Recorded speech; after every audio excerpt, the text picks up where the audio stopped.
Notre route continue le lendemain en direction de Colmar-les-Alpes. Une petite cité classée cette année parmi les plus beaux villages de France.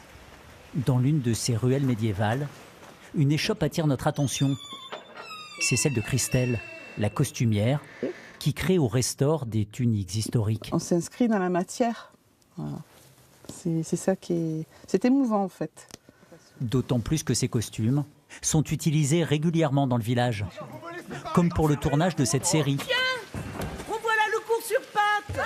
Colmar 1700, une plongée humoristique dans l'époque de Vauban. Arrêtez de faire cette tête. Quand on voit après le costume qui prend vie, oui, c'est une forte émotion. Voilà. C'est lié à la passion. Alors impossible pour nous d'y échapper. C'est l'essayage alors. Voilà.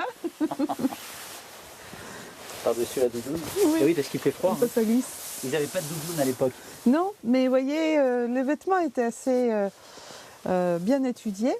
Les revers, très certainement, ils s'en servaient pour se chauffer les mains, les retourner. Ça peut être utile à Colmar de se mettre au chauffer les chaud. mains. Oui. Ce froid glacial de Colmar-les-Alpes a même visiblement fait peur à Vauban. Il en parle dans ses mémoires.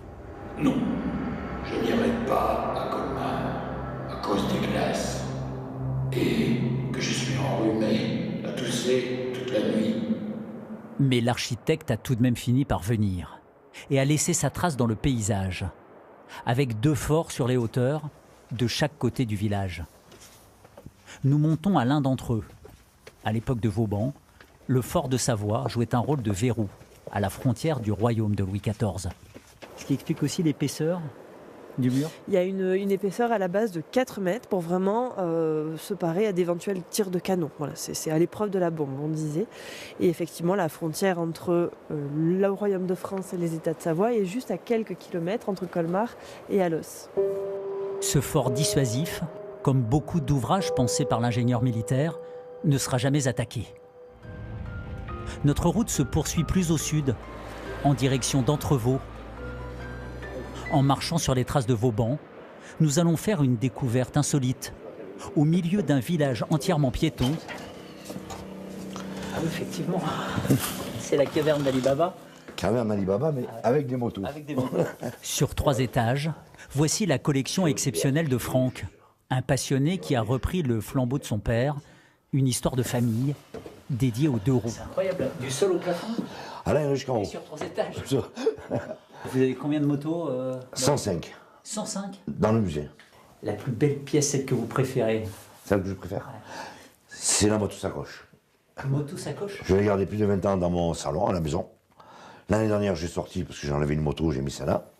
Ma femme m'a dit, mais on va changer un peu à la maison quand même. On va changer la déco. Voilà. On a eu de la chance d'avoir ma mère et ma femme qui étaient conciliantes. Là, il n'y avait pas de vacances, il n'y avait pas on va à Tahiti, on va à droite, à gauche. Tout ce qu'on pouvait, c'était les motos, tout le temps les motos.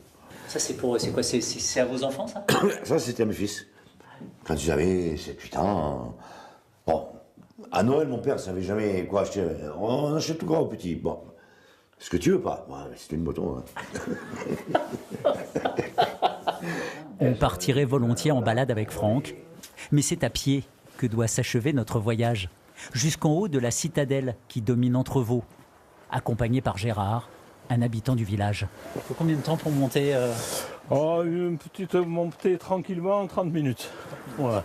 Par cette rampe d'accès monumentale, dessinée par Vauban, évidemment, nous arrivons à 630 mètres d'altitude, suspendus au-dessus de la cité et du fleuve, le Var. Voilà, quand vous êtes là, vous êtes content. Vous n'avez pas fait ça pour rien. S'il n'y avait pas ça, Entrevaux, on le verrait pas de la même manière. Donc c'est le joyau, c'est le joyau qu'il faut entretenir et qu'il faut conserver. Voilà pourquoi cette citadelle est classée monument historique.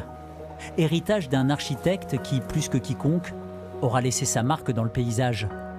Au total, Vauban aura créé ou transformé plus de 160 sites fortifiés sur le sol français.